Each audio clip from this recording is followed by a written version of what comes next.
Okay. Inshallah, everybody can see me.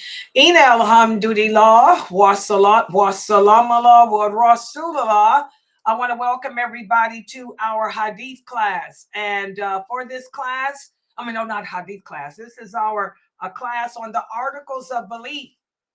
The articles of belief. And this is based on the book written by Sheikh Muhammad S Adly entitled Articles of Belief. And for those of you who have not yet purchased this book, please go to adlyonline.com and get it, because it should be a part of every Muslim's library, because this book breaks down in a simple way, a very simple way, what it means to believe in Allah. When we say we believe in Him, what do we believe? We believe that He's the only one.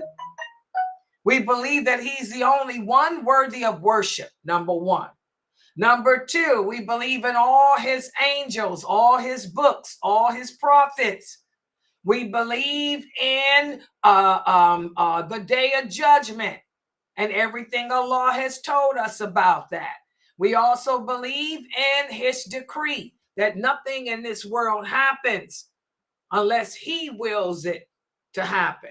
And that also includes His knowledge of all things. So, this book breaks down the articles of belief in a little bit more detail. And mashallah, I enjoy teaching it. I thought that I was going to finish the book today, but this last chapter is speaking about belief in the predestination in the qadr of Allah. And I think it's best to not rush through it. So I broke it up again. Today, we're just going to speak about His manifestation.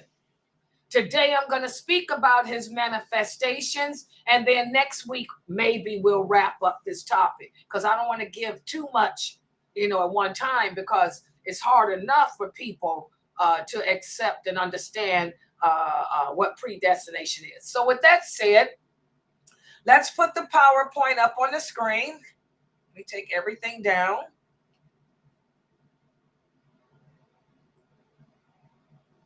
And let me share my screen first of all to you guys. And I'll upload.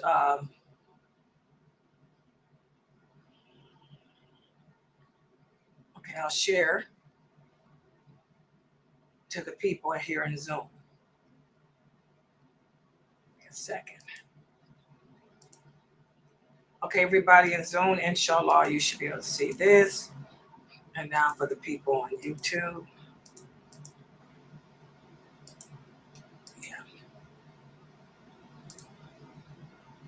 Yeah, there it is, inshallah. So there it is. And let's make the screen a little bit larger for everyone. Okay, so tonight we're going to be covering again the third session of what it means to believe in predestiny. And when we talk about predestiny, we're speaking about how not only does Allah have knowledge of the future, meaning not only does Allah have knowledge as to what's going to happen tomorrow, but Allah is the one that created everything that's going to happen too. Everything that exists in this world, good and evil, He created. And that's what we're going to be speaking about today, inshallah. So let's put the first page up here. Okay, so belief in the predestination includes believing in all manifestations. What does that mean? That everything that happens because Allah wanted it to happen. And this is important. A lot of Muslims today cannot handle what's going on in the world. They can't handle what's going on in Gaza. Why? Because they think that what's going on in Gaza is happening because the Zionists willed it to happen. These Muslims do not understand that the reason why this genocide, this war is happening is because Allah wanted it to happen, not the Zionists. Just like it's been going on in Africa since 2011, and nobody seems to care. But it's been happening to the Muslims in Africa since 2011, and nobody seems to care. Okay? Allah wills everything to be as it is. Okay? So for a Muslim who believes in the Qadr or predestination, he must also believe and understand that nothing happens or exists in regards to Allah or us without his will. Where's my dalil? Here it is. Allah says in the interpretation of the meaning, and your Lord creates whatever he wills and chooses. Okay? So knowledge, writing, and the will, all of this comes from Allah with his permission. As again, he says in the interpretation of the meaning, he, your Lord, creates whatever he wills and chooses. So why is the war in Gaza happening? Because Allah wanted it to happen. And since he wanted it to happen, he made it happen, whether you like it or not. Why are the Muslims being genocided in Africa? And why is it that the rest of the Muslims don't seem to care? Because Allah willed that too. Oh yeah, good and bad. Allah wanted you to see what's going on in Gaza. He wants everyone to see what's happening there. And Allah wants everyone to not care about what's happening in Africa. So everything is happening through his will, his choice. Just like we make choices for ourselves, Allah makes choices as to what will happen and when, where, and how. Does everybody understand that? He's in command. He does what he wants. And he doesn't owe you nor me an explanation. So we have to believe this. In addition to us believing that nothing happens unless Allah wants it to, we have to also believe that all created things, they exist because Allah wanted them to exist. Whether this relates to his actions, creation, life, death, health, whatever. A lot of people talk about COVID. Why did COVID appear? Because Allah willed it. Allah's the one that created COVID. Allah's the one that created. Allah tells us in the Quran that all diseases come from him. He creates them. And then he puts them on the wings of the jinn. The jinn that fly through the sky, they're the ones that spread the disease, the contagion. So all contagious diseases are spread by the jinn that fly. Why? Because Allah wills it. So just like Allah wanted this war to happen, and it is, he wanted COVID to exist, and it does. So we have to believe this and stop giving Allah's power to humans. Listen to what Allah says in the interpretation of the meaning. Your Lord creates whatever he wants and chooses.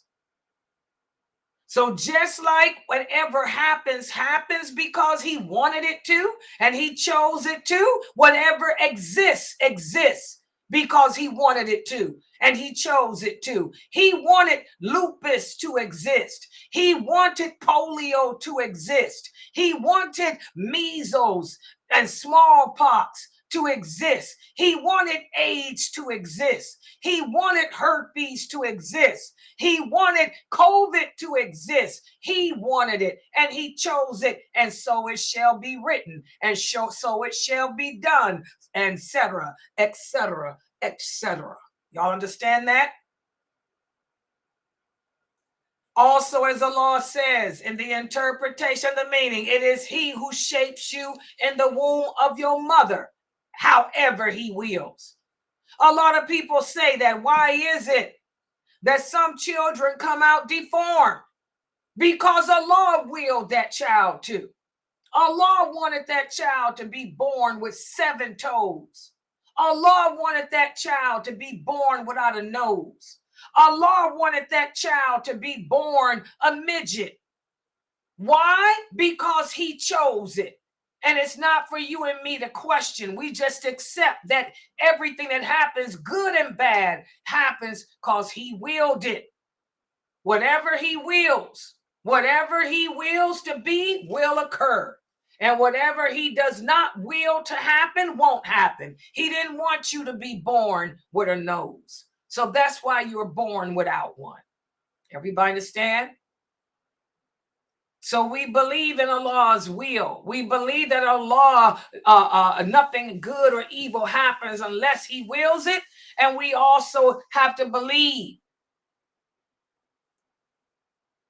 that all beings, their essence, their character, their qualities and actions are created by Allah too. And this is where we lose it. This is where the Mu'tazila, the Sufis come in and distort things. Listen to what Allah says in the interpretation, the meaning. Allah is the creator of all things, and he is the trustee and guardian over all things. Allah is the creator and guardian over everything, good and bad.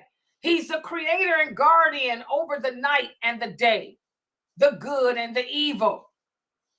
Rain is caused because he willed it. Fire and snow exist because he willed it. What we consider as accidents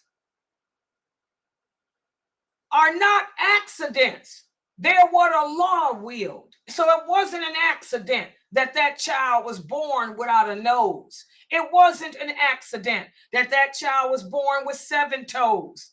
It was a perfection of Allah. Does everybody understand that? Because nothing exists unless he wills it. And we have to believe this. And this is where we lose a lot of people, because they can't understand this. They ask, why would Allah do that? Why would Allah create a child without a nose? Well, for many reasons. Probably to test you, to see if you would make a comment like that. Because whenever we ask why Allah does anything, you invalidate your belief in him. And remember, Allah tells us that everything that happens in this world is a test of faith for us.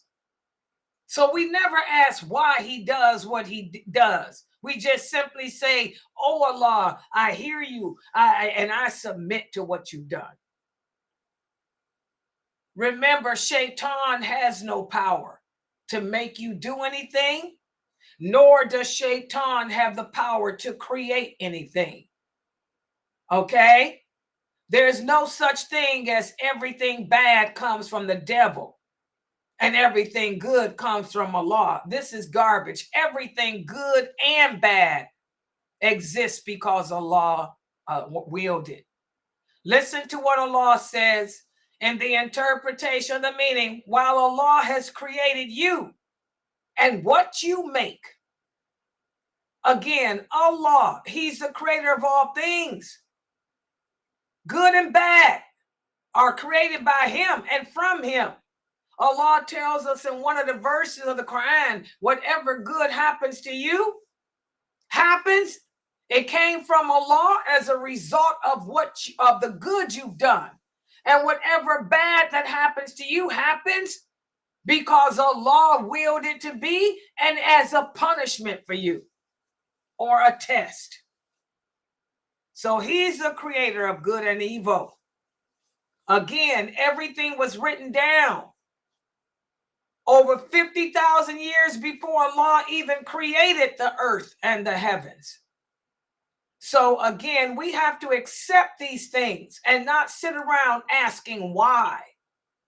So now let's give you a quiz. I'm going to give you a quiz. I'm going to see how well you guys understood this little short presentation. There's only 3 questions. They are all three questions of fiqh. Let's take a look at the first one. Allah has no imperfection regarding his creation. So how do you explain a dog born with 3 legs? Who would like to answer that one? How do you explain a dog born with 3 legs? Since Allah has no imperfection and he created us all, he perfected us all the way he willed. Anyone, how do you explain a dog coming in the world with just 3 legs? It's a simple answer. Because the dog is supposed to come in with 3 legs if he was born like that. Why was he supposed to come in? Allah willed for that dog to come with only 3 legs. Exactly. That's the answer. See how short that answer was? How do you explain a dog being born with 3 legs? This was the qadr of Allah. Allah wanted him to be born with 3 legs. And he is perfect. Allah created him perfectly. Allah willed for him to come out with 3 legs, and he did. So that's perfection. Real simple. Next question. Some people grow up and become bad criminals. Did Allah create them this way? Explain your answer. Who would like to handle that?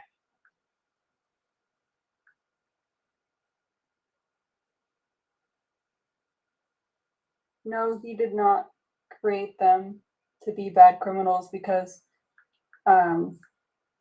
he wills things to happen, but he does not make our own choices for us. We are presented with good and bad through our jinn, our angel, and our hearts, and the environment around us and the company we keep. So it is up to us whether or not we choose the good path or the bad path. What do you guys think of her answer? I agree. MashaAllah, that was beautifully worded. Was that Sister Aya? Yeah, good. MashaAllah. She's doing so much better. See how she was able to answer from her heart? You guys, it'll get easier and easier as your faith continues to grow and you keep coming here and participate in these quizzes. You'll be able to answer like that. Good job. You know, people make their own choices.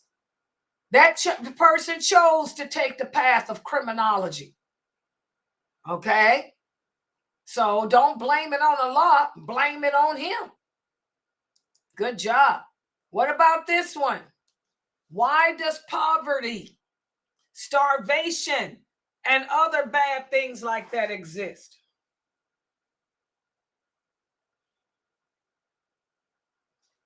Why does poverty, starvation, and other bad things like that exist? Anyone? It's easy.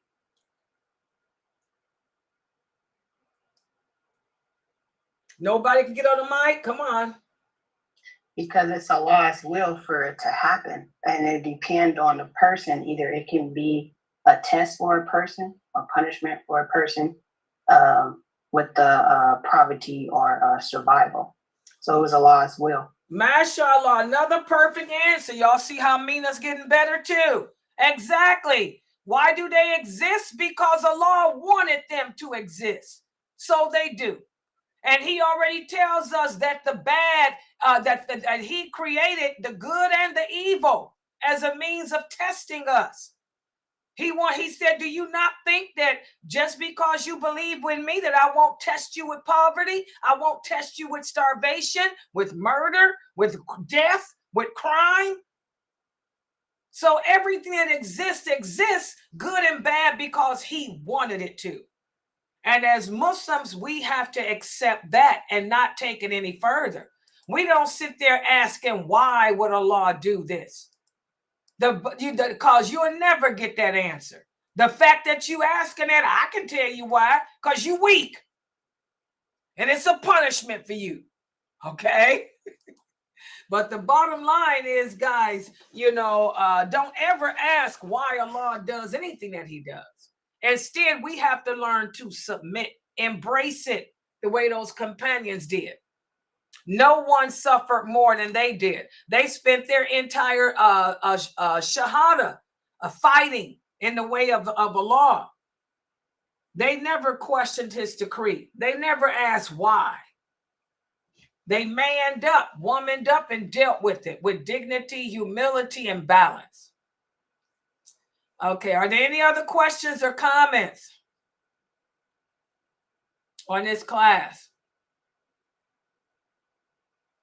All right, guys, I want to thank everybody for joining and participating. Please make sure everybody's here tomorrow for the 6 o'clock class and the 9 o'clock class tomorrow.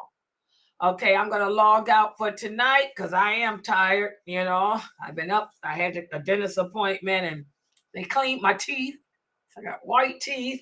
But subhanAllah, I had to take that 2,500 milligrams of penicillin, and that stuff makes me sick. I've been going to the bathroom all day, and I'm so weak. I'm just dehydrated. Been drinking water. It ain't helping. Dehydrated and just weak. So I'm going to probably just lay down in the bed till this stuff work its way out of my system.